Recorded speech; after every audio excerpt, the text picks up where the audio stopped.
Em Mateus 24:37, Jesus diz assim: como foi nos dias de Noé, assim será a vinda do Filho do Homem.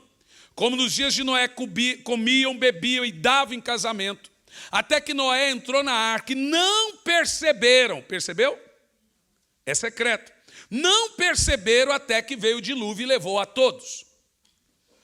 Na parábola das virgens, diz a Bíblia que as virgens prudentes entraram para as bodas e as virgens loucas não percebeu. Diz que o noivo veio num dia e na hora em que não sabia. Está falando ou não de uma volta iminente e secreta que ninguém sabe dia e hora. A volta literal de Jesus é diferente do arrebatamento. Na vinda de Jesus, ele pisa no Monte das Oliveiras, todo olho verá, não tem mistério. Ele vem depois de 7 anos de tribulação, depois que o anticristo devasta o mundo, depois que Israel está quase sendo varrido do mapa, Jesus aparece e todo olho verá. Em Apocalipse 1:7 diz que todos os povos da terra se lamentarão. Ora, se todo mundo que estiver na terra irá se lamentar, a igreja não estará na terra. É bastante óbvio para nós isso. Amém? Então, a volta de Jesus é um movimento do céu para a terra. Os sinais que precedem a segunda vinda do Senhor são sinais sobrenaturais no céu. Lua, sol, estrela, né? Esses sinais são sinais sobrenaturais. Então é um movimento do céu para a terra. O arrebatamento é um movimento da terra para o céu. A igreja precisa subir para depois ela descer. Vamos ver isso? Apocalipse capítulo 19, no versículo 1. Por que a igreja precisa subir? Porque a igreja tem 3 fases. Hoje, tipologicamente falando, ela é noiva. Ela não é noiva de fato, gente. Ela é noiva em tipo. É uma metáfora que a Bíblia usa. Eu não sou noiva de ninguém, nem você. Mas como a igreja é uma mulher na Bíblia, metaforicamente falando, Jesus é o noivo, tem uma união espiritual. É um símbolo. Ela deixa de ser noiva e ela passa a se tornar um grande exército. Apocalipse 19, versículo 1, vamos acompanhar. Veja aqui as fases. Depois dessas coisas, ouvi no céu. Aonde? Tem gente aí que diz que a igreja não vai para o céu. Testemunho de Jeová diz que a igreja não vai para o céu, mas vamos ver se não. Ouvi no céu a voz de uma grande multidão e dizia: aleluia, a salvação e a glória pertencem ao nosso Deus. Bom, só pode cantar salvação quem é salvo. Agora, porque verdadeiros e justos são seus atos, e ele julgou a grande prostituta. Olha, só um adendo rapidinho aqui. Existem 2 igrejas na Bíblia. Uma vestida do sol, de luz, que é a virgem. O Senhor não vai voltar para uma viúva. Ele vai voltar para uma virgem. E também é uma outra metáfora representando, falando de pureza. Ele também não vai voltar para uma prostituta. E tem a falsa igreja chamada de prostituta, porque ela se prostitui com os reis da terra. Ela é idólatra, ela mistura política com igreja, devemos tomar cuidado. E outra, e a grande prostituta tem suas filhas, algumas protestantes, viu, gente? A Bíblia chama de filhas da grande prostituta. Misericórdia. E diz assim: o Senhor julgou a grande prostituta, que havia corrompido a terra com a sua fornicação, e das mãos dela vingou o sangue dos servos. É uma igreja que perseguiu os santos, que matou os santos, e etc, e etc, etc. Essa é a falsa igreja. A verdadeira igreja é vestida do sol. A falsa é vestida de púrpura. E outra vez disseram: aleluia, a fumaça dela sobe para todo sempre. Ok. Em Apocalipse 19, primeiro, você vê que o céu se abre e uma multidão chega no céu. Diga amém. Agora vamos ver o verso 6 e 7. Por que o céu se abre para a multidão entrar no céu? ouvi como uma voz de uma grande multidão, como voz de águas e como voz de grandes trovões que dizia: Aleluia, pois o Senhor Deus Todo-Poderoso reina. 7. Regozijemo-nos, alegremo-nos, damos a glória, porque chegou as bodas. Bodas é o casamento. As bodas do Cordeiro, e a sua noiva se aprontou. Veja, um casamento do judeu, ele tem uma duração de 7 dias. Judeu é festeiro. E o que é interessante é que todo mundo fica ali enquanto os noivos estão nas núpcias, eles ficam esperando para ver se deu certo. É verdade. É verdade. E eles ficam esperando 7 dias. Imagina, os noivos ficam trancados lá. 7 dias. Outra coisa que você precisa entender sobre o casamento do judeu: a noiva espera e o noivo que vem. Por isso que a volta de Jesus é a noiva que está esperando e é o noivo que está atrasado. No casamento do judeu, é o noivo que atrasa, viu, gente? Essa é a velha ordem. Aquilo que a gente diz. Agora, presta atenção. Aqui no verso 7, fala que a igreja chegou no céu e começa um negócio chamado bodas do Cordeiro, festa de casamento. Agora, olha o verso 8, que poderoso. É dado para essa noiva, que no caso é a igreja, foi-lhe dado que se vestisse de linho fino. Diga, linho fino. De novo. Por que eu disse para você repetir? Porque é importante esse dado. Linho fino, puro e resplandecente. Por quê? Porque o linho fino são as obras, as justiças dos santos. Percebeu? Você será reconhecido por Cristo pelas suas boas obras. E esse linho fino que é dado para a noiva são as boas obras. A veste da noiva para o casamento é as boas obras. Porque tem crente que lá para Laodiceia o Senhor disse: aconselho que de mim compre vestes, para que não seja vista a vergonha da sua nudez. Está falando de crente sem obras. É tenso, né? Ok. Veja que a roupa do casamento da igreja são as suas boas obras. Como é que você vai se casar sem boas obras? Aconselho você pegar uma mensagem minha no YouTube que se chama O Tribunal de Cristo, que vai falar quais obras são essas, e vai ter recompensas e também haverá punições. Agora eu quero ler com você um texto, preste atenção. No verso 1 diz que o céu se abre, uma multidão chega. No verso 6 diz que começa uma festa chamada Bodas do Cordeiro.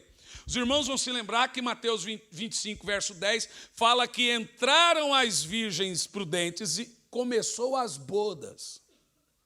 E as outras ficaram. Quando elas chegaram, fechou-se a porta e ele disse: espere o segundo trem, a segunda chance. Foi isso? Ele disse o quê? Não vos conheço. E não tem nenhum texto que diz que ele vai conhecer depois, não, viu? Mas vamos lá, já vamos falar sobre isso. Agora, no versículo 11, o céu vai se abrir de novo. No verso 1, o céu se abre, a igreja entra. Verso 6, começa as bodas. Verso 8, ela recebe a roupa do casamento, que são as obras. Agora, olha o verso 11. E vi o céu aberto. Lembra no verso 1? Vi o céu aberto. E a multidão chegou. Verso 11, o céu se abre de novo. Percebeu? Quem está entendendo? E vi o céu aberto. Agora vamos lá. E eis um cavalo branco. Bom, irmãos, Jesus não vai voltar vestido de branco. Tire isso da sua cabecinha. O cavalo é branco, mas a roupa é vermelha. E o que estava sentado sobre ele chama-se Fiel e Verdadeiro. Ele julga e peleja com justiça. Aqui é a volta do Senhor. Não é? A volta de Jesus não tem nada bom. É uma volta de guerra, de juízo. Ele volta para guerrear, é vingança.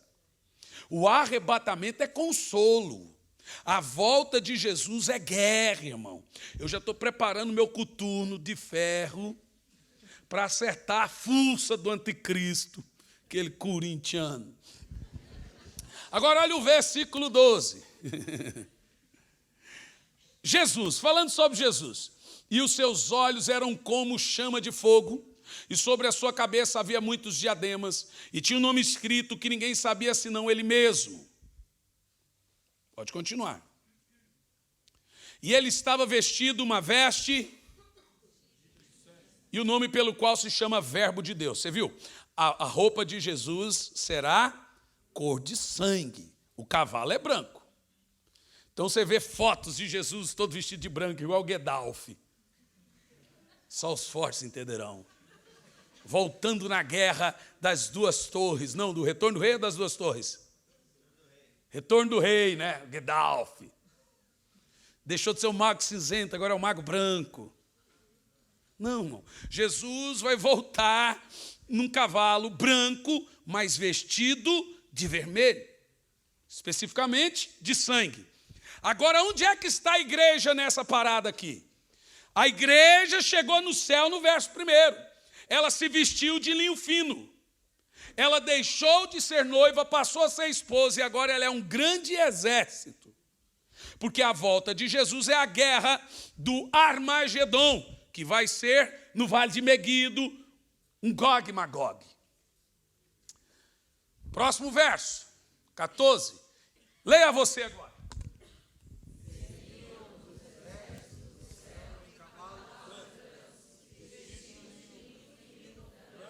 Alguém disse, é anjo. O que eles receberam? O que a igreja recebeu no verso 7? O que esse povo está vestido aqui? Quem que esses exércitos que voltam com ele? A igreja subiu quando?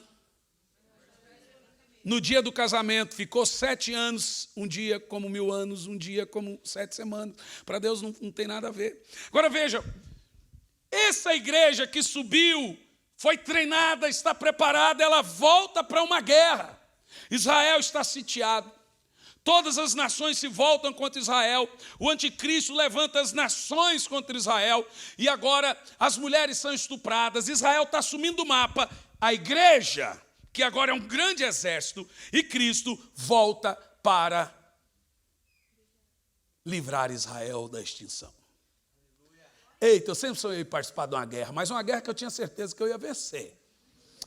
Você quer ver? Zacarias capítulo 14, no versículo 1 em diante, vamos ver como que é esse relato. O relato de Israel está sendo varrido do mapa e a igreja voltando para a guerra. Eis que vem o dia do Senhor, falando de Israel, que os seus despojos se repartirão no meio de ti. Porque eu ajuntarei todas as nações para pelejar contra Jerusalém. Israel precisa crer em Jesus. Ele precisa olhar para o céu e clamar, liberta-nos, Cristo.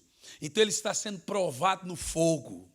Ele vai ter que dizer, só Jesus é o Senhor.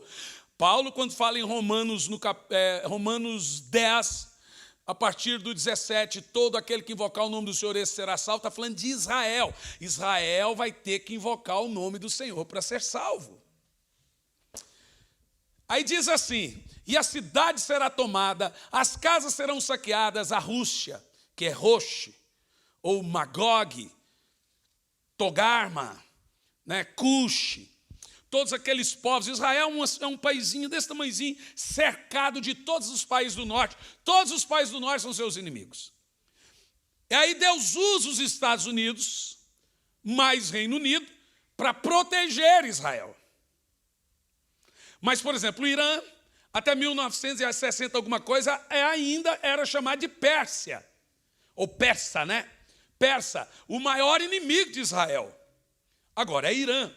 E o sonho do Irã é varrer Israel do mapa. Mas Deus sempre está com esse povo.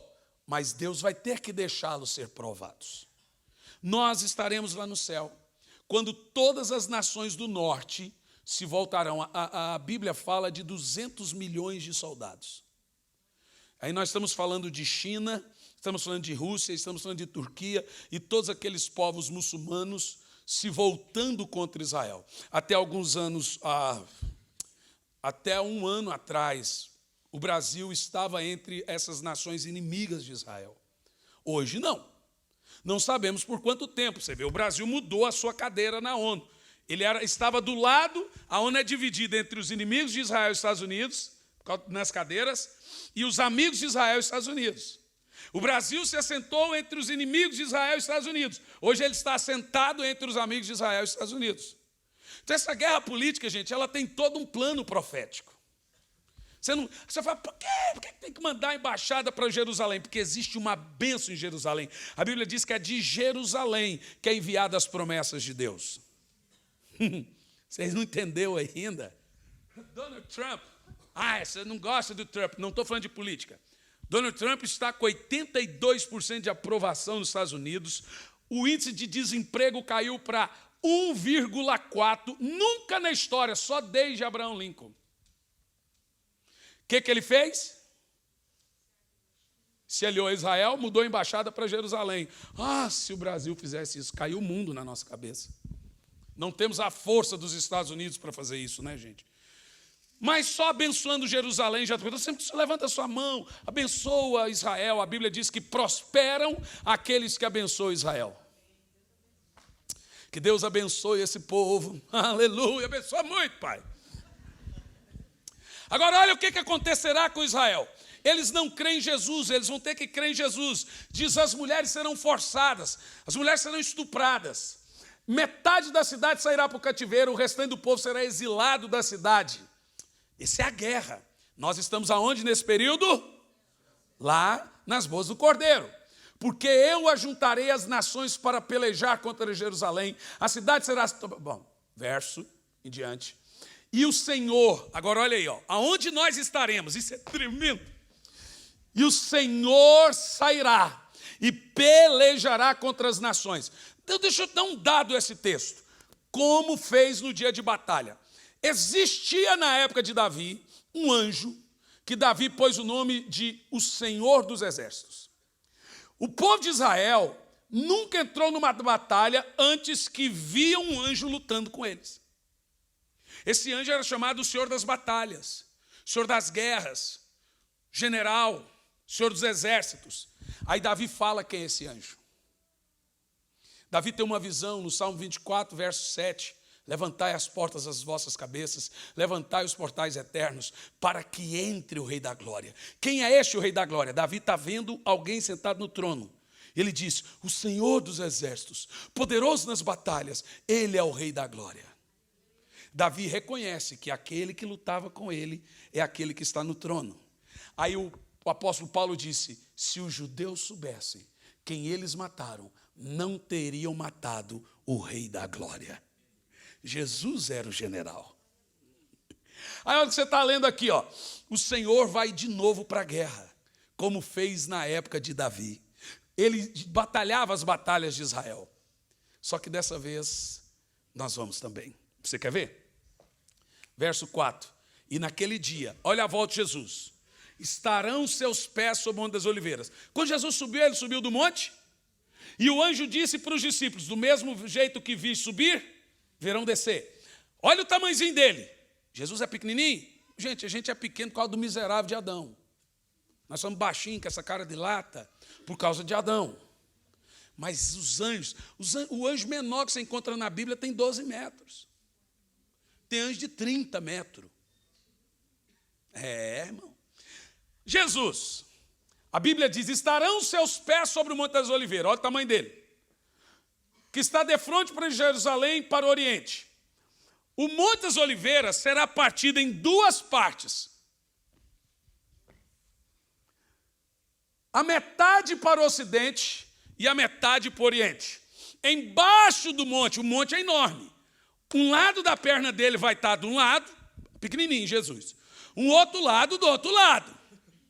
E embaixo dele vai ter um vale tão enorme para cumprir aquele texto que Jesus vai ajuntar Israel como uma galinha ajunta os pintainhos. Vem para debaixo das minhas asas. Olha o que está ali, E haverá um vale muito grande. Metade do monte se apertará para o sul, outro para o norte. É isso mesmo? Continua. Isso é tremendo, Olha o que o Senhor vai dizer. Ele vai abrir a terra. Lembra? Quando o povo de Israel passou pelo mar, eles chegaram do outro lado, podia acabar com a fuleiragem. Mas o Senhor não queria apenas libertar Israel, ele queria vingar Israel. Então ele deixou os carros de Faraó entrar no Mar Vermelho e fechou. Ele vai fazer isso. Quer ver? Fugireis pelos meus montes, pois o vale que abri vai chegar até Azel. Olha o tamanho do vale. Fugireis como fugiste antes do terremoto nos dias de Uzias, rei de Judá. Agora vamos ler esse texto junto, porque é poderoso. Vai lá. Então virá o Senhor meu Deus e todos os seus santos contigo. Mas continua. E acontecerá que naquele dia não haverá preciosa luz, nem espessa escuridão. Continua. Mas será um dia conhecido como o dia do Senhor, nem dia nem noite, mas acontecerá ao cair da tarde, haverá luz. Dia de guerra. Naquele dia também acontecerá que sairão de Jerusalém águas vivas. Lá daquele monte que Jesus abriu, vai sair águas. Metade delas para o mar oriental, metade para o mar ocidental. No verão e no inverno acontecerá isso. E o Senhor, leia, será rei sobre toda a terra. Naquele dia, um só será o Senhor, um só será o seu nome. Oh, coisa tremenda!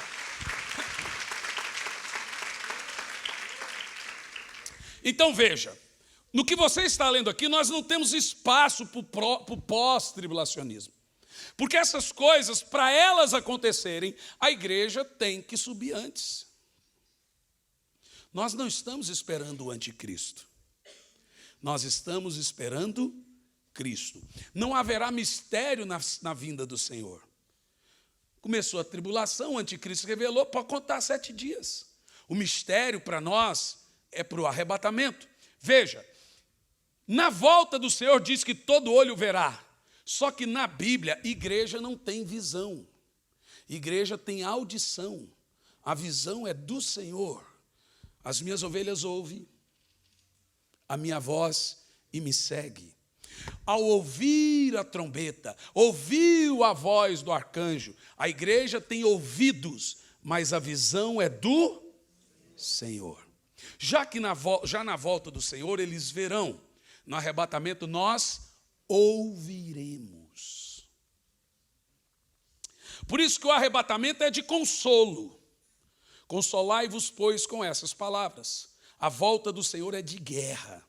O arrebatamento, ele vem para os seus. Na segunda vinda, ele vem com os seus. O arrebatamento é o mover da terra para o céu.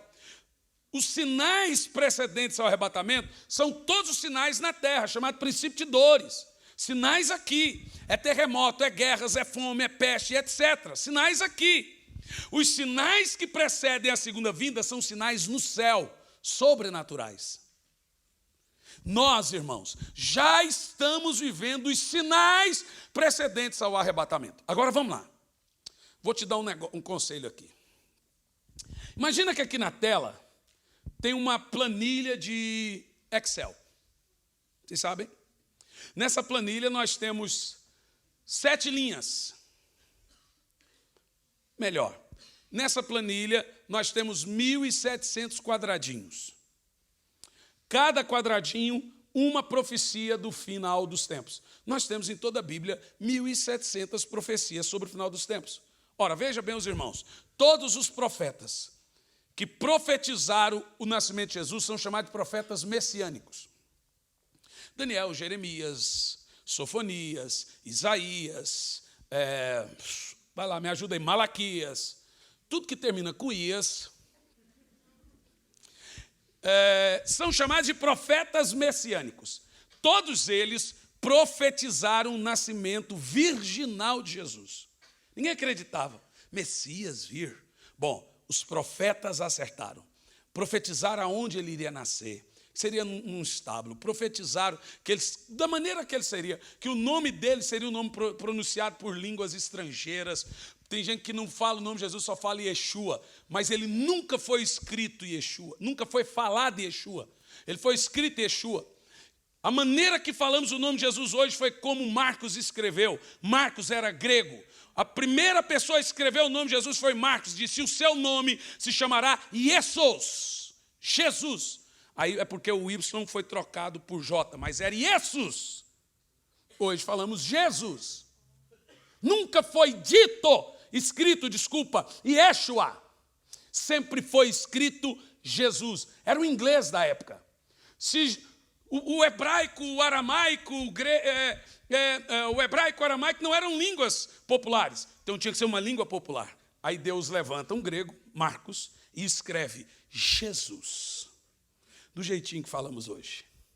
Então quando você vê o engraçadinho lá falando, eu não falo Jesus, eu falo Yeshua. Ou então o Zé Mané que escreve Deus, ele não escreve Deus, que ele diz que é Zeus. Aí ele pega D, apóstrofo, os dus. Deus não pode, dus pode. É uma crenta. No muçulmano tem um xiita, no cristianismo tem um chato. Povo chato, rapaz, que não estuda e fica comendo pela mão dos outros. Vai Maria, vai com as outras. Eu expulso o demônio em nome de Jesus e o demônio sai. Eu expulso o demônio e oro em nome de Jesus e a pessoa é curada. É o nome sobre todo nome que Deus deu. Em grego. Esse é o nome que toda língua fala. Em inglês é assim, em português é assim. É esse o nome, irmão.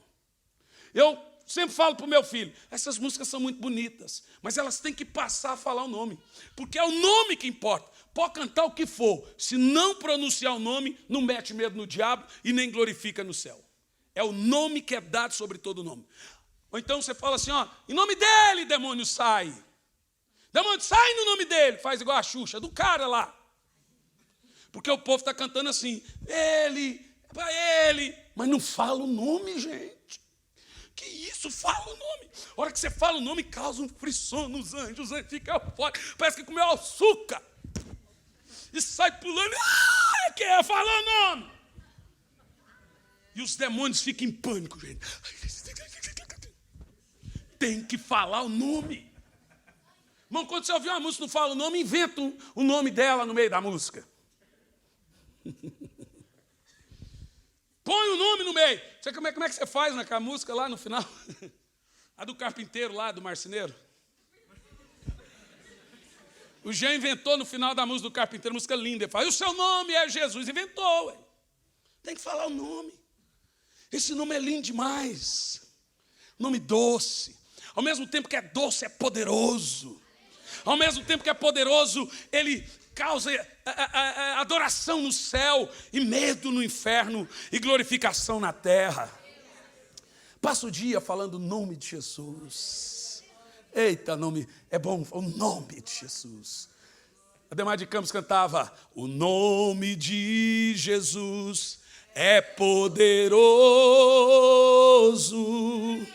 O nome de Jesus é sobre todos. Quem sabe? Nome. Sabe nada. Nomes mais. Também não sei. Nome bendito é o nome de Jesus. Eita. Esse Jesus, sabe o que a Bíblia fala sobre nós? Bem-aventurados sois vós, que nunca ouviram, mas creram. Você consegue imaginar que você nunca viu a face dele, mas ele vai voltar e você vai conhecer aquele que você tanto ama? Cara, que louco. Eles viram e não creram.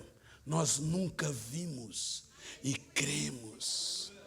Isso será levado em nossa conta. Que nome maravilhoso. Tem gente se desviando desse nome. Duro, hein? Me desviar do meu Jesus. Rapaz, eu nunca levei um tapa por amor a Cristo. Meu sonho é levar... Não, brincadeira, esquece isso. Vamos pregar. Vamos continuar o culto. Não falei nada. Eu me arrependi de ter falado. Não tem sonho de levar tapa, não. Se vier, veio. Quem é que tem sonho de ser perseguido, irmão? É doido, é? Então, a Bíblia Sagrada diz, para você entender, que o arrebatamento ele é iminente. O que é a iminência da volta do Senhor? É a qualquer hora. Não tem mais profecia para se cumprir. Falando da planilha do Excel aqui, imagine o seguinte, 1.700 profecias. Todos os profetas messiânicos profetizaram a vinda do Messias. E cumpriu. Só que os mesmos que profetizaram a vinda dele, também profetizaram a segunda vinda. Eles estariam certos quanto à primeira e errados contra a segunda, porque até os ateus concordam que Jesus existiu. O mundo se divide entre antes e depois de Cristo. Vai debater se ele era casado. Falam que ele casou com Maria Madalena. Na época de Jesus, Maria Madalena tinha 64 anos, era amiga da mãe dele. E ele casou com essa velha aí. Ah, irmão, pelo amor de Deus, tenha santa paciência.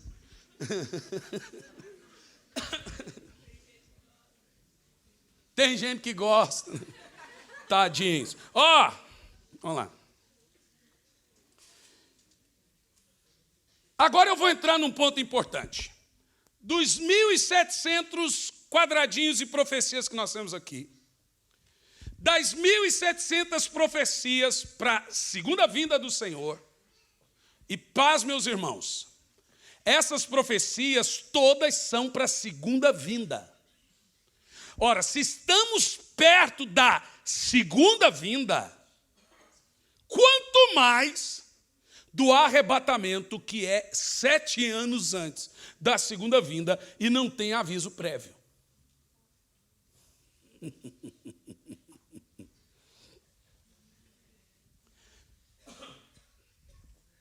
Isso para um crente genuíno é alegria, né? Para o crente relaxado, ele faz xixi na calça. Já começou a dar disenteria, né? Conserta, cidadão. Ó, presta atenção. Das 1.700 profecias para a segunda vinda do Senhor, só faltam 7 para se cumprir. Agora vamos imaginar que nesse quadrado de planilha de Excel, nós temos 1.700 quadradinhos.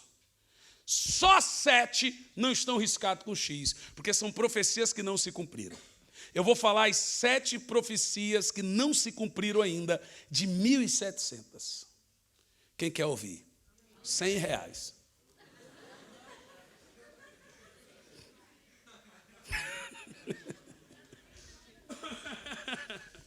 Ó,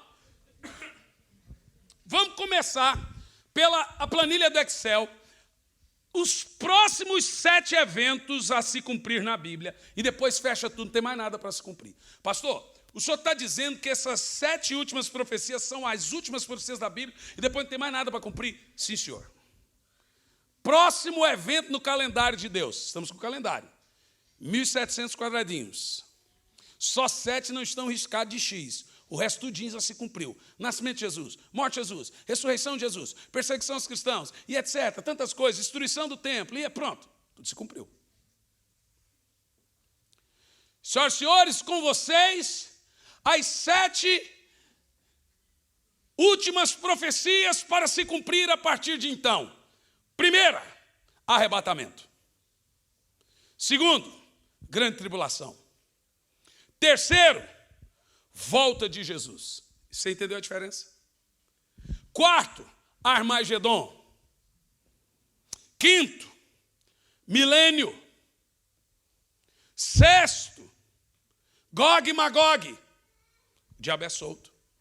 Sétimo, juízo final. Acabou tudo. Eu falei para você todas as profecias que não se cumpriram. Vamos lá de novo? Arrebatamento, grande tribulação, volta de Jesus, Armagedon, milênio, Gog e Magog, juízo final. Depois do milênio, o diabo é solto, tem uma última guerra que é o Gog e Magog, e aí vem o juízo final. E aí, tem gente que pensa que a volta de Jesus é o final de tudo. Não é. O final de tudo é o trono branco. Agora, sabe o que você acabou de ouvir aqui? Nessa planilhazinha de Excel, qual é o próximo evento no calendário de Deus para a igreja? Se Deus tiver alguma coisa para realizar com a sua igreja, o próximo é o arrebatamento. Agora, e o avivamento? Gente, esse avivamento, eu estou escrevendo um livro chamado A Última Grande Onda. Esse último avivamento será um avivamento tão poderoso. Veja, no tempo do Pentecoste, os discípulos eram arrebatados. Filipe foi arrebatado para o deserto. Jesus foi arrebatado para o deserto pelo Espírito. João foi arrebatado na ilha de Patmos. Quem arrebatou Moisés foi o Espírito Santo. Quem arrebatou Elias foi o Espírito Santo. Quem arrebatou Jesus para o deserto foi o Espírito Santo. Quem arrebatou Filipe foi o Espírito Santo. O último avivamento será tão poderoso que vai arrebatar a igreja no final dele. Entendeu nada? Vou embora. Vamos embora. Glória a Deus. Que ânimo é esse? Eu estou falando que o último avivamento vai ser uma colheita tão tremenda, vai ser um derramado do Espírito tão tremendo, que a igreja vai aprender a voar.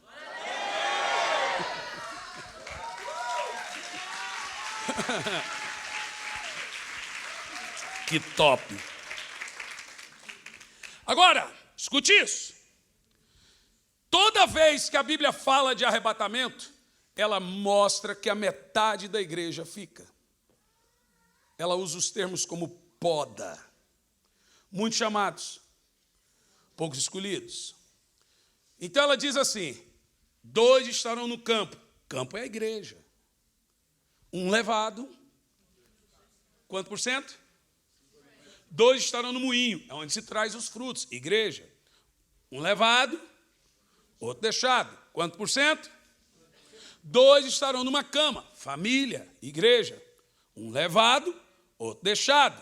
10 virgens, toda a igreja. 5 sobe, 5 fica. Metade da igreja vai ficar. E hoje nós estamos vendo isso de uma forma bem detalhada, senhores. Nós já estamos vendo dias em que você não consegue avivar mais crente frio. Você já percebeu isso? A Bíblia fala que nos últimos tempos será tempos de definições. Quem é pecador, ele vai ficar pior, ele vai piorar, ele não vai melhorar. Quem é sujo vai se sujar. Quem é limpo vai se limpando ainda mais. Quem é apaixonado por Jesus vai ficar cada vez mais apaixonado. Quem é frio vai ficando cada vez mais frio. Porque o Senhor vai começar a fazer separação entre os que servem a Deus e os que fingem servir a Deus. Eu vou falar uma coisa triste aqui agora. Deus tem 3 maneiras de limpar a sua igreja.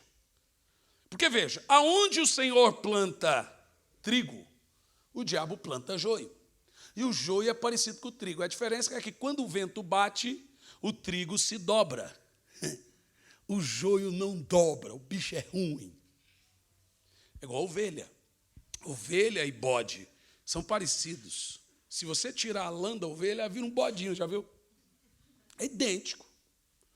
A diferença está na lã. Sem lã é igual. A diferença do bode e da ovelha está no fruto.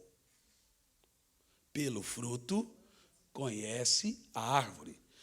A ovelha, quando é corrigida, abaixa a cabeça. Bode dá chifrada. Bode não precisa de pastor.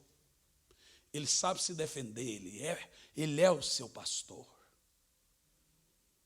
Meu irmão, Deus tem 3 maneiras de limpar a sua igreja. O que você vai ouvir agora é chocante, mas é verdade. Uma delas, escândalo. Jesus disse, é necessário que venha os escândalos. Por quê?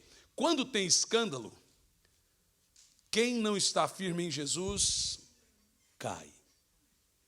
Quem tem um cristianismo na areia, cai. Quem não vem para Jesus por causa de Jesus, cai. Mas quem está firme, continua firme. Ele sabe, isso aí já era profetizado. Eu estou firme com Deus. O escândalo é necessário, porque o escândalo é poda. Jesus diz, é necessário que venha. Segunda coisa que Deus usa para limpar a sua igreja, falso profeta. Falso profeta é juízo de Deus para falso crente. E eu vou dizer mais, agora você vai assustar, é Deus que levanta o falso profeta.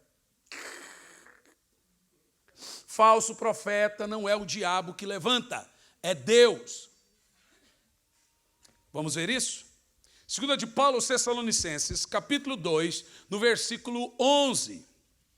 Quem levanta o espírito sedutor? Quem levanta o espírito de engano? Vamos ler em voz alta? E por isso Deus lhe enviará a operação do erro, para que creiam na mentira. Bom, vamos fazer o seguinte, vamos voltar no versículo 9 para você pegar o contexto. Por que que Deus levanta um negócio que é chamar operação do erro? Deus levanta a operação do erro. Por quê? Verso 9. Falando do anticristo, ok? Esse cuja vinda é segundo a eficácia de Satanás, com todo o poder, sinais, prodígios, mentira. O camarada ficou na tribulação. E ele pensa que vai ser salvo. Vamos ver? Está aqui o anticristo, fazendo sinais, prodígios, maravilhas e mentiras. Olha o que vai acontecer. Verso 10. E com todo engano da injustiça para os que perecem. Por que eles perecem? Porque não receberam o amor da verdade para se salvarem. Agora olha o que Deus faz. Deus vai enviar falsos profetas nos últimos dias, que ele chama de espírito sedutor em algumas Bíblias, está aí espírito sedutor. Outras Bíblias está espírito de engano. Aqui está, verso 11, operação do erro. Por que Deus levanta? Por isso Deus envia a operação do erro para que creiam na mentira. Quem é que levanta, quem é que obriga o falso crente a crer na mentira? Por que Deus faz isso? Para fazer separação. O falso profeta é levantado para limpar a igreja. O falso crente segue o falso profeta, mas as minhas ovelhas ouvem a minha voz e me seguem. Uma das características do falso profeta, ele começa no poder, começa bem, mas sempre tem escândalo no final. Hoje, sabe o que você está vendo? Muitos pastores terminando seu ministério com escândalo. Essa é uma característica que ele sempre foi um falso profeta. A Bíblia diz que o final deles é escândalo e morte. Quando você vê coisas absurdas, você fala, gente, está cumprindo. Todo falso profeta termina com escândalo. Ele escandaliza. Então, por isso Deus lhe envia a operação do erro para que creiam na mentira. Próximo verso. Para que sejam julgados. Quantos? Que não creram na verdade, mas tiveram prazer na iniquidade. O cara não foi arrebatado. É porque ele era bom? É porque ele era um bom crente? Não é porque ele não creu na salvação, ele não creu na verdade, não creu no que foi pregado, e agora ele pensa que vai ser salvo durante 7 anos. Ele está no período da operação do erro, ele está crendo que aquele cara ele é profeta, as igrejas estarão cheias, eles vão inventar desculpa para o desaparecimento do povo, vão arrumar talvez até corpos. Não, esse povo só morreu de doença. Alguma coisa, a Bíblia diz que o anticristo vai inventar engano. Vai estar acontecendo milagres e eles vão chamar isso de avivamento.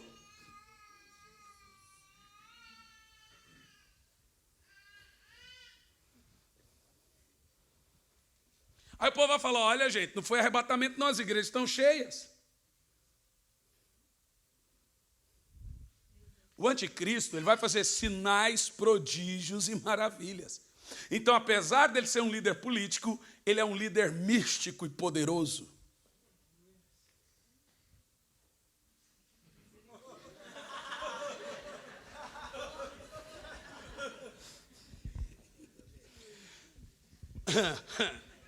Aí surge a pergunta, você viu?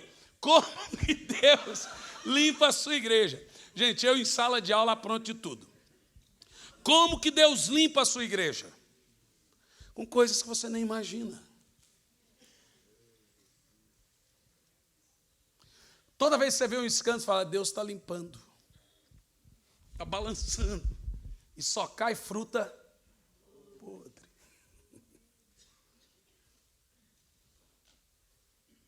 Eu não estou falando de você sair de uma igreja, dar o seu tempo e ir para outra. Eu estou falando de você se desviar, irmão. Existe salvação fora denominação, mas não existe salvação fora congregar. Ah, mas não é em Jesus? Jesus é a cabeça da igreja. Não separa a igreja de Jesus. A igreja é o corpo dessa cabeça.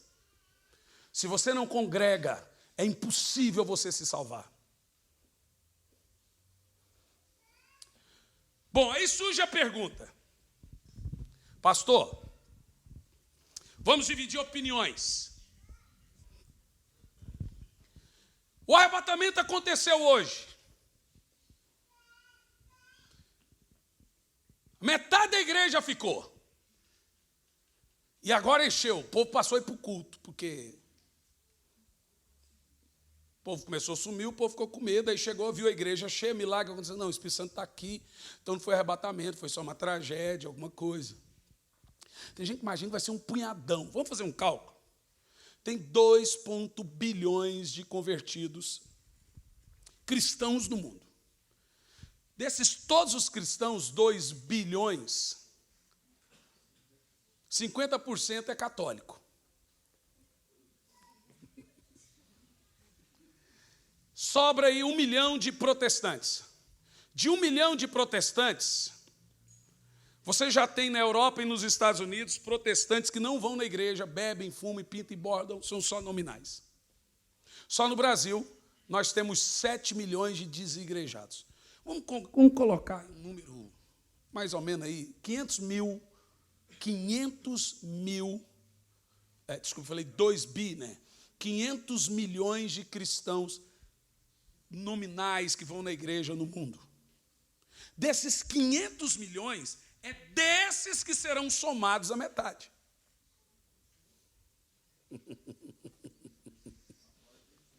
A porta é...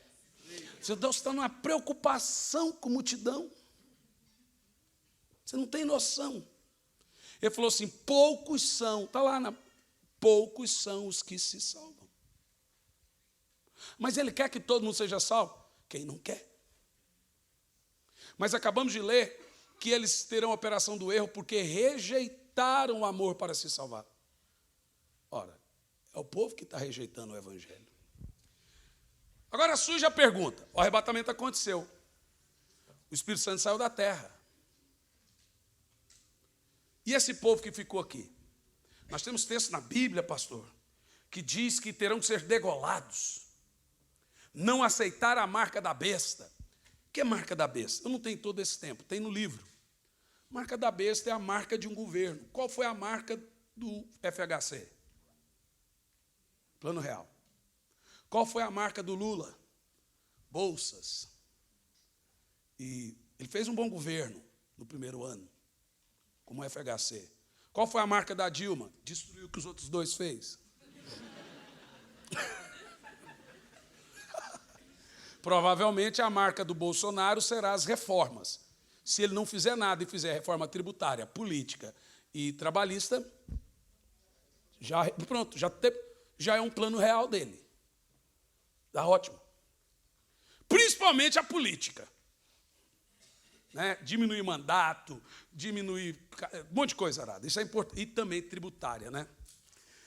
Mas, todo governo, a marca é o plano de governo dele. A marca da besta é a implementação do seu plano de governo.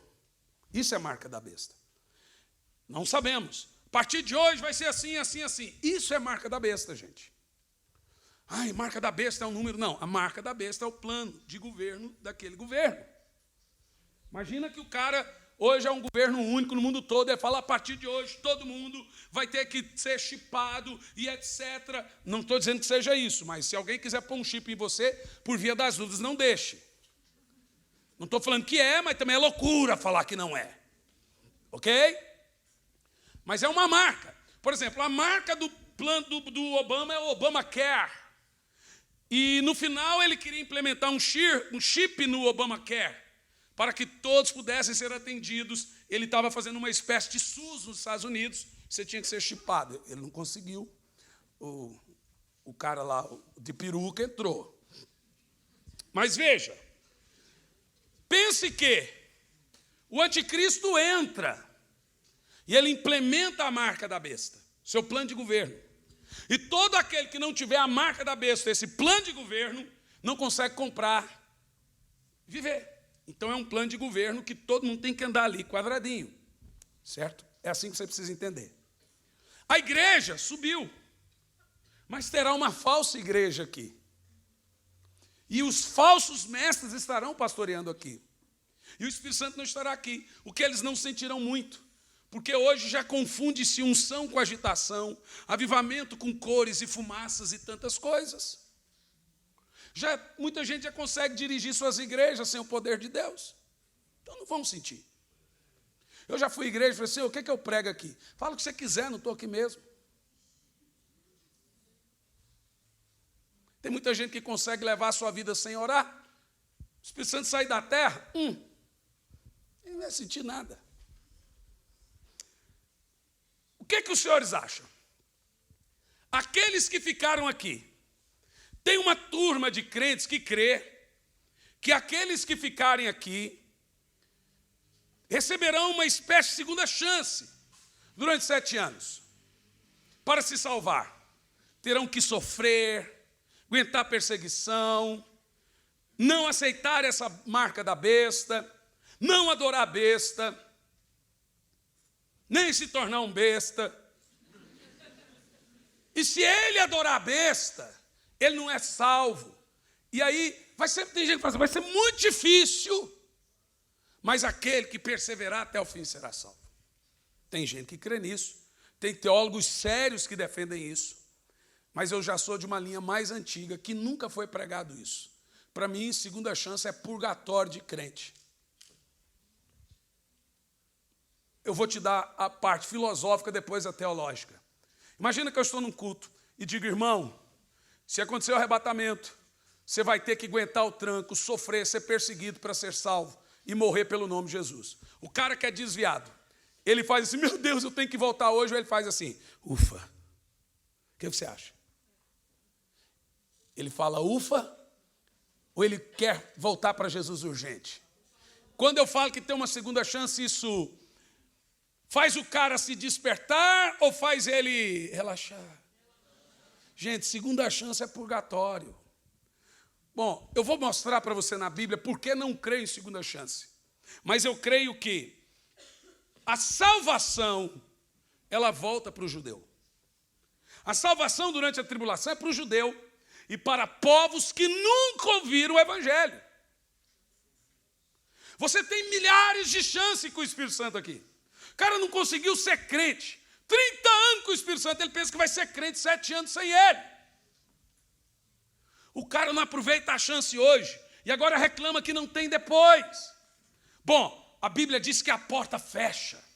Na parábola das 10 virgens diz que a porta fechou. Bateram na porta e ele disse, não vos conheço. Não temos nenhum texto que diz, vou conhecer depois. A porta fechou. E essa é a porta da graça. Jesus disse que é como nos dias de Noé. Entraram na arca, o anjo fechou a porta para o lado de fora e não teve salvação para quem ficou. Não teve segunda chance em Sodoma e Gomorra. Não teve segunda chance para o povo do dilúvio. Não teve segunda chance na parábola das virgens. Você tem muito mais de 2 chances hoje. Por quê? Não é porque Deus é mau, é porque acaba a dispensação da graça. Quando é que acaba a dispensação da graça? Quando o Espírito da graça sai da terra. E o Espírito Santo é o Espírito da graça. Ele é o Espírito da propagação das boas novas. A porta da graça fecha. Acabou. Se o arrebatamento acontecer hoje, e você estiver desviado, ficou, Zé Fini. E não adianta falar, credo, cruz, credo nada. É igual esses dias eu preguei na igreja. Ô, irmão, se você adulterar, a sua mulher pode separar e casar de novo e você, para ser salvo, tem que ficar sozinho. Nossa, que injusto. Injusto nada, é só não adulterar.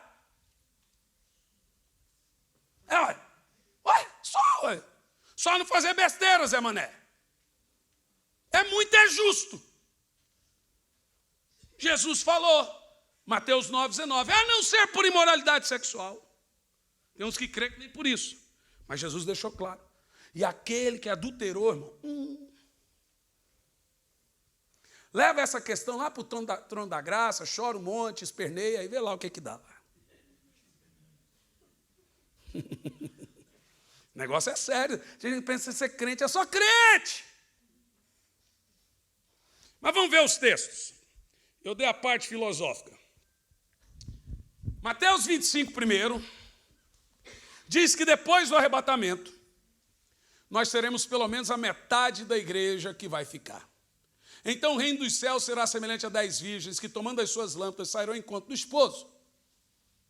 5 delas eram prudentes, 5 loucas. A diferença da parte da igreja que vai subir e a parte que vai ficar é a sabedoria, é o discernimento.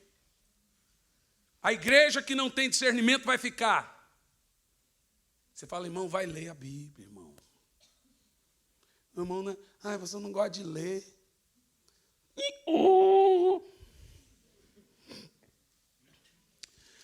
As loucas, olha como é que a Bíblia chama alguns crentes. As loucas, tomando as suas lâmpadas, não levaram azeite consigo. Azeite é o Espírito Santo, ok? Mas as prudentes levaram azeite em suas vasilhas com as lâmpadas. Preste atenção nisso. E tardando o esposo, dormiram todas. Até a parte boa da igreja. Está cansada. Falei ontem. Mas à meia-noite ouviu-se um clamor. Aí vem o esposo, sai ao encontro, viu? Ele não vai esperar você estar pronto para ele vir. Ele veio. Estava dormindo. Então todas aquelas virgens se levantaram, até as loucas, e prepararam as suas lâmpadas. As loucas disseram às prudentes, dai-nos do vosso azeite, porque as nossas se apagam. Presta atenção nisso. Aqui não está dizendo que a igreja louca não tem óleo. Está dizendo que ela não tem muito óleo. Ela ora, mas ela é morna. Ela não tem azeite de sobra. Veja, a lâmpada está apagando. É uma igreja morna, que ele está vomitando da sua boca. Continua. Mas as prudentes responderam, dizendo, não seja caso que nos falte a nós e a vós. E diante aos que vendem, comprai. Aí começa o tal do avivamento. Elas vão comprar azeite. Na hora que está rolando o avivamento no meio das loucas, estão comprando azeite. Na hora que está rolando o avivamento, o que acontece? E tendo elas ido comprar azeite, vamos lá, fazer evento, fazer conferência, comprar azeite. Chegou o esposo. As que já tinham azeite, estavam preparadas, entraram para as bodas e fechou-se a porta. Repita comigo a palavra, fechou-se a porta. Fechou-se a porta. De novo. Fechou-se a porta. Eu quero que você me ache a segunda chance nesse texto. Continua. E depois chegaram também as outras virgens, Senhor, abre-nos. O que ele disse? Ele respondendo disse, em verdade vos digo, eu cresci no ministério, todos os pregadores pregando isso. Antigamente tinha uma música que dizia assim, ó, depois desse grande acontecimento, muita gente desviados vão voltar, procurando os irmãos para a reconciliação, mas infelizmente não, nem as músicas criam nisso. Onde está... Eita, assembleiano enrustido. Onde está que não se vê nenhum irmão? Alguém com voz? Aquele povo. Agora veja. Que cantou esse vozeirão é esse? Vé Maria, irmã. É doida. Gente. Olha, o evangelho precisa voltar para Israel. Quando a igreja subir, o evangelho volta para Israel. O Espírito Santo sobe, 2 testemunhas descem e começa a pregação em Tel Aviv, que espiritualmente é Sodoma e Gomorra. Veja, a maior marcha gay é em Tel Aviv. Todos os hotéis lá têm quartos para héteros e gays. A capital de Israel. A Bíblia chama Tel Aviv de Sodoma e Gomorra espiritual. Moisés e Elias, segundo a minha concepção, são as 2 testemunhas. Não, é Enoque, não, é Moisés e Elias. Não, mas Moisés morreu, mas Deus o ressuscitou. Ele volta na transfiguração. Mortos não voltam. Elas têm poder para transformar água em sangue, para fazer vir praga e parar o tempo. Só 2 profetas fizeram isso. Um representa a lei e outro os profetas. Jesus é a graça na transfiguração. Lei e profetas. Moisés e Elias. A igreja sobe, Moisés e Elias desce e começa a pregar para Israel. Eu sou Moisés, eu sou Elias, vestido de saco. Jesus voltou, e aí os judeus terão que se converter. Quantos se converterão? Quem sabe? Essa é fácil. Essa é fácil, gente. É todos em um contexto total, mas tem um número. 144 mil judeus, 12 mil de cada tribo. Percebeu?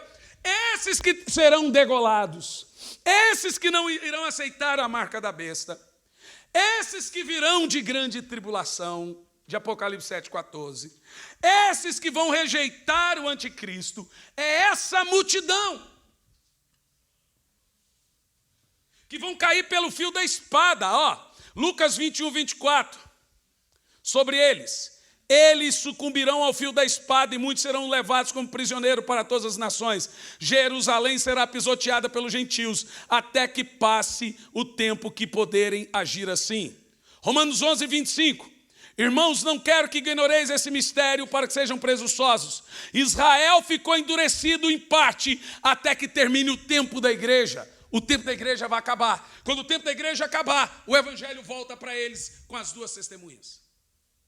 E o que as 2 testemunhas vão pregar? O que pregamos hoje? Jesus, Jesus, Jesus, Jesus. Aí cumpre o que Paulo falou, todo Israel será salvo. Todo porque as 12 tribos serão mantidas. Percebeu agora? Bom, só para você entender o que eu estou dizendo. Para compreendermos a salvação, que não tem a tal da famigerada segunda chance, que o Espírito Santo é atirado, o papel do Espírito Santo é morar na igreja, convencer do pecado, justiça, juízo. Gálatas 4 e 6, ele mora no crente, a conversão do homem é atribuída pelo Espírito Santo, ele não estará na terra. E a Bíblia diz que não haverá segunda chance. A porta fechou. Jesus disse isso. Pastor, a coisa é clara. Todos os textos que nós lemos na Bíblia de salvação durante a tribulação, os degolados que não aceitaram a marca da besta, que aceitaram Jesus, todos eles são judeus e tribos que nunca ouviram o evangelho.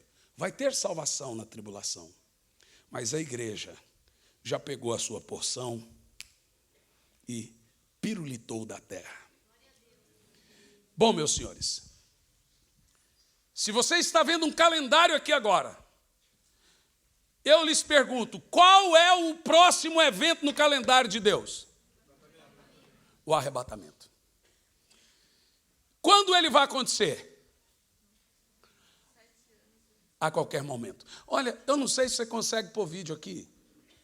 Tem um videozinho de 1 minuto na internet que se chama arrebatamento. Sabe aquele vídeo, filho, que a Bíblia cai no chão? Tem um vídeo de 1 minuto que o pastor está pregando e a Bíblia cai no chão. O Jean vai ver aí. Eu queria mostrar para vocês como vai ser. Você vai voltar para casa hoje assim, ó. Mas, gente, a grande verdade é que poderia ser hoje. Você não tem que estar esperando Jesus voltar. Pastor, só acha que vai ser, irmão, não acho nada. Mas se eu pudesse achar alguma coisa, eu não acho que passa de 30 anos. A terra não comporta tanta profecia assim.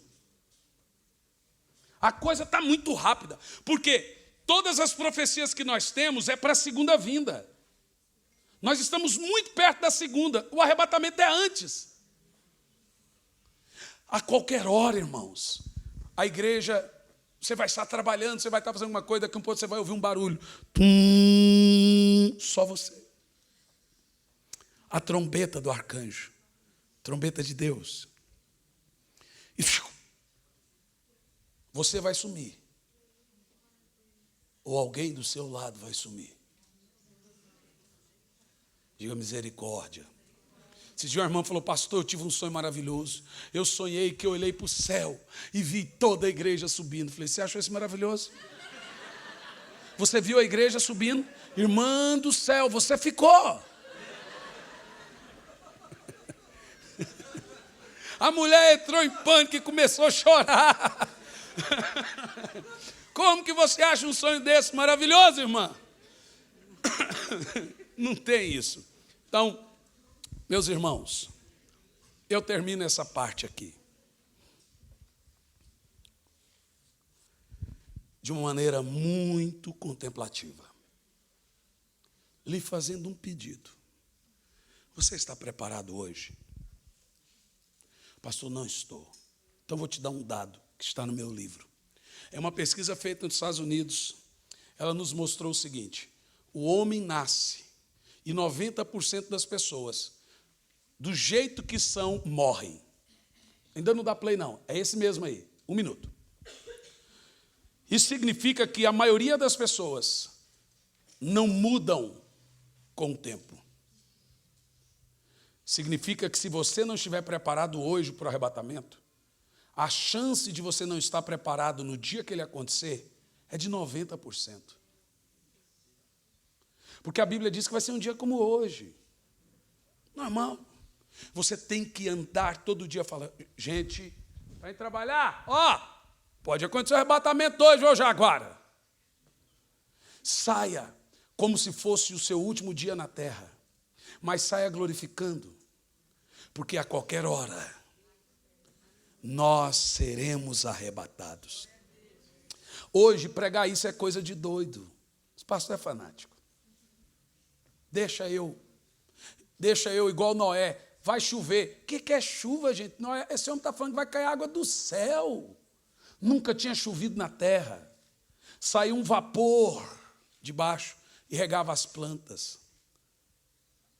Noé falou: a água vai vir de cima. Ninguém acreditou. Eu estou aqui te dizendo, não sei te precisar dia e hora, mas será o mais rápido que você já imaginou. Nós estamos vivendo os últimos milésimos de segundos da igreja aqui na terra. A frieza, o desamor, a falta de temor, a falta de santidade, a apostasia, a mistura, a bagunça. Lucinho esteve na nossa igreja esse domingo pregando. Eu estou numa série de mensagens chamada Pecado Sexual. E ele disse o seguinte, que um casal de jovens falou: pastor, eu com a fulana, não sei o quê, a gente comeu a merenda antes do recreio. A gente transou. E o Lucinho falou: que é isso? Como vocês podem? Eu falei: não, pastor, mas ele disse, na igreja que eu sou pastor, teve um dos pastores que fez um testão e deu para aquele casal para provar que não tinha nada a ver. Se é de maior, eu costumo dizer assim: irmão, se te faz bem, se te faz feliz, está certo. Assinado o diabo. By Satanás.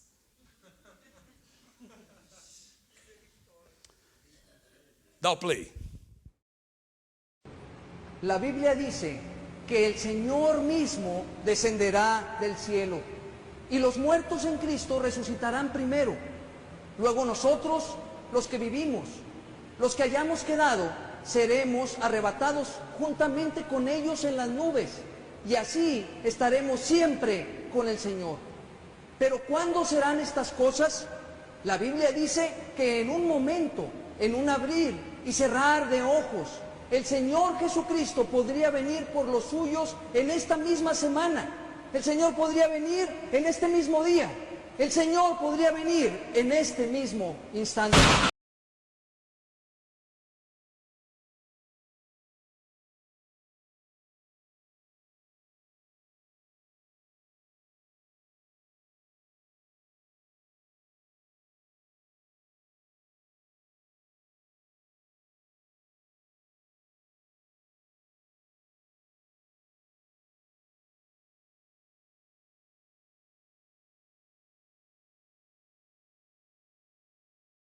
o Salvador.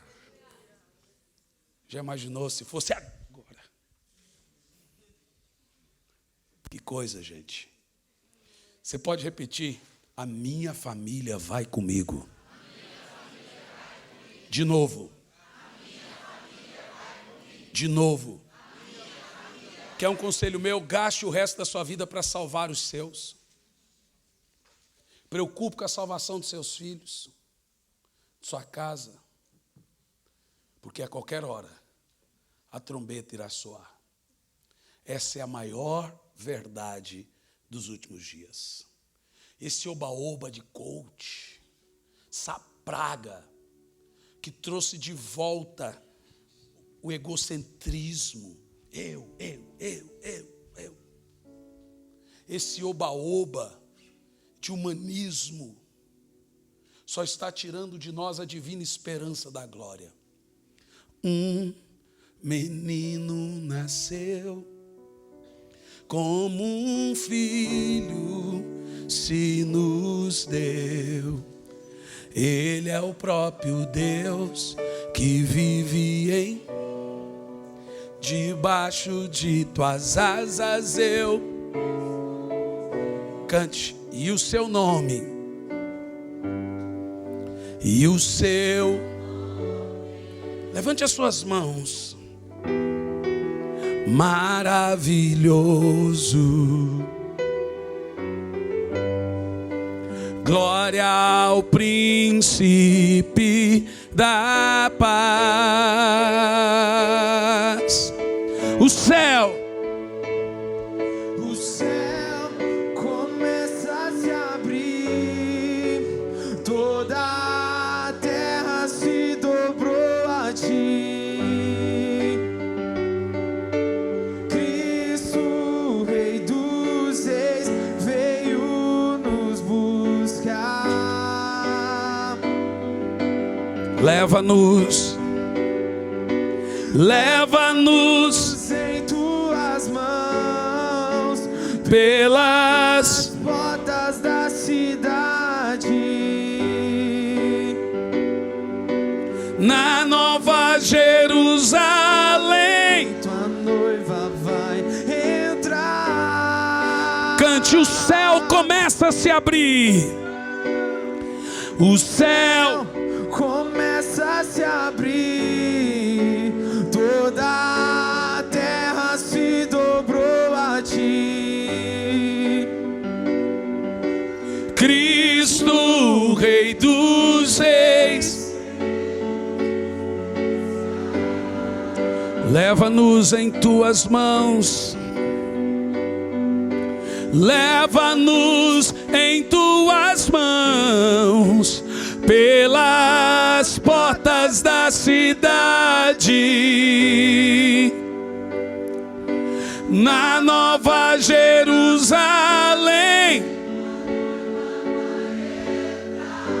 Eu quero ouvir só você pela última vez. O céu Começa a se abrir, toda a terra se dobrou a ti. Cristo,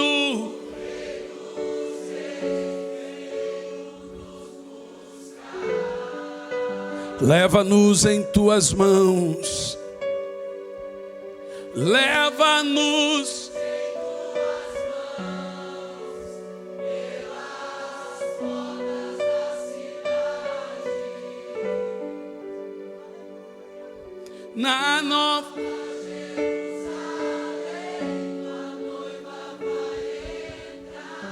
Eu posso fazer um apelo? Quem aqui nessa noite quer entregar a sua alma? Você já fez isso ontem, amém? É hoje. Quer entregar a sua alma e a sua vida a esse Jesus tão maravilhoso?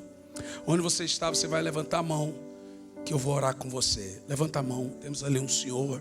Tem mais alguém? Vai levantando a mão. Vai levantando a mão, eu vou orar por você. Todos que levantaram as mãos, vem aqui à frente. Vem aqui, senhor, venha. Venha, querido, venha. Vem aqui. Venha, Jesus está te chamando. Venha. Venha junto, venha junto. Aleluia. Traga o seu convidado até Jesus agora. Traga. É um momento de salvação.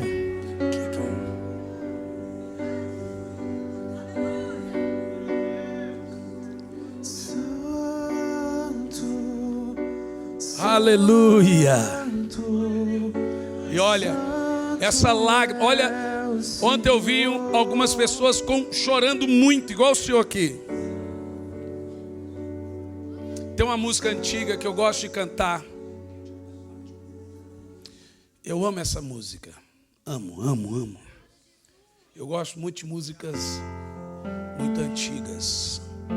Se tu, minha alma, a Deus suplica e não recebe, confiando fica em tuas promessas, que são muito ricas e infalíveis pra te valer. Só o coral. Porque te abates, ó minha alma, e te comoves, perdendo a calma. Não tenhas medo, em Deus espera, porque bem cedo Jesus virá. Vou cantar a última parte. Terás em breve as dores finda, no dia alegre da sua vinda. Se Cristo tarda, espera ainda mais um. Faz um lindo coral e o verá. Porque te abates, ó minha alma, e te comoves, perdendo a calma. Não tenhas medo, em Deus espera, porque bem cedo Jesus virá. Mais alto, porque te abate? Porque te abates, ó minha alma, e te comoves, perdendo a calma. Não tenhas medo, em Deus espera, porque bem cedo Jesus virá. Antigamente a gente cantava assim. Assim eram as letras. Eu gosto das músicas novas, irmãos. Eu não sou chato, não. Mas tem coisa que não dá para cantar. Eu gosto. Eu amo muitas músicas novas. Eu sou daquele joga tudo novo fora, não. Mas eu fico ouvindo essas músicas. Segura a nota. Tudo entregarei, tudo entregarei. O que? Sim, por ti, Jesus bendito, tudo deixarei. Só a igreja, tudo entregarei, tudo entregarei, tudo entregarei. Sim, por ti, Jesus bendito, tudo deixarei. É muito bonito, né? Põe a mão no seu coração. Até esses dias às vezes eu estou em casa antes do culto, abro o YouTube e põe aquelas músicas do Osés de Paula. Tu acredita que eu faço isso? Ah, mas o som é ruim, a produção é ruim, mas a letra é forte, hein? É forte. Eu tenho saudade de uma igreja que ora, de uma igreja que espera por Jesus. Põe a mãozinha no coração. Culto. A gente tem que sair de culto com saudade de Jesus, irmãos. Não é? Repita comigo: Senhor Jesus, eu te entrego a minha alma, a minha vida. Perdoe os meus pecados. Faça com que meu passado seja jogado no mar de esquecimento. A partir de hoje, eu sou uma nova criatura em Cristo Jesus. As coisas velhas se passaram e tudo se fez novo. Aleluia. Glória a Deus.